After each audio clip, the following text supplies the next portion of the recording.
In this video, we're going to learn about the different question types that are available when you're creating a quiz. So I'm logged into Invanto. I'm going to click Access in CoachRack. And then I'm going to go to the course that I want to work with and click the Edit button. And now I'm going to go into Curriculum.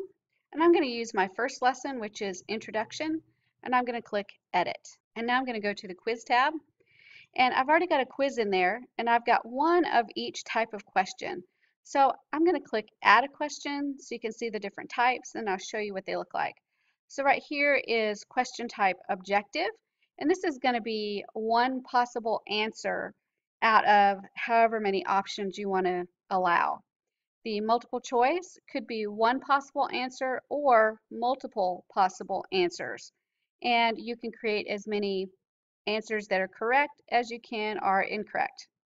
Paragraph is where the student actually completes a paragraph to submit for assessment.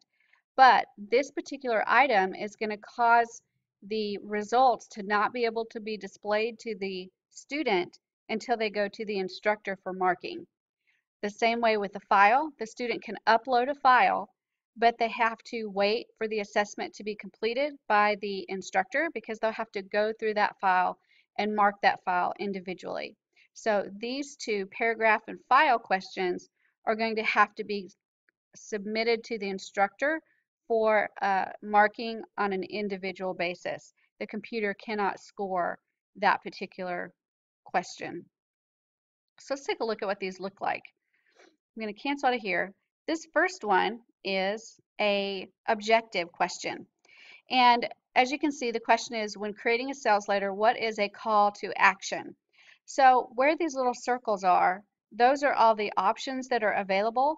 And the middle one, where I've marked it, is the answer. Another neat thing that this allows you to do is put in the question and then put an answer, even if the answer is incorrect. So for this, I put this part of the sales letter that greets the potential customer, I put that as incorrect, and I put the reason why it was incorrect. So that when the student gets it wrong, they'll have an explanation why that one is wrong. So that's the objective type of question. Now let's look at the second one. I'm just going to go to Edit. And this one is a multiple choice question. And the question is right here is, what should you include in the headline of your letter? Out of the 4 options that are available, 2 of them are correct. And I also have the ability to enter into the field why they are correct or why they are incorrect. When you have the ability to put in the correct answer and why it's correct, that section will only show up when they're reviewing the quiz to see what questions they got correct, what questions they got wrong, and why they got it correct or why they got it wrong. So that's a multiple choice question. The next one I'm going to edit. And this is a paragraph question. The question is, write a short paragraph about the importance of headlines in the sales letter. Now, the student will have the ability to fill in a paragraph area, and then I have the ability to fill in all the things that they need to know are right about their answer. So the headline on the sales letter should be designed to grab the potential customer's attention and clearly explain what will be the subject of the sales letter. And I go on to give some more information. And I can actually pull this down and make it larger to look at all of it if I want to. So that's a paragraph. And remember, this is going to have to be submitted to the instructor for assessment. So this will cause the system to not be able to grade this quiz until the instructor reads through the short paragraph and provides marks. The last question type is submitting a file. As you can see, it's the file question type. The student will be able to attach a file as a response to this question. And remember, this question again must be submitted to the instructor for assessment, and the student will not get their score on the quiz until the instructor has graded this particular question. So now let's take a look at what this looks like in a real world situation, what it looks like to the student.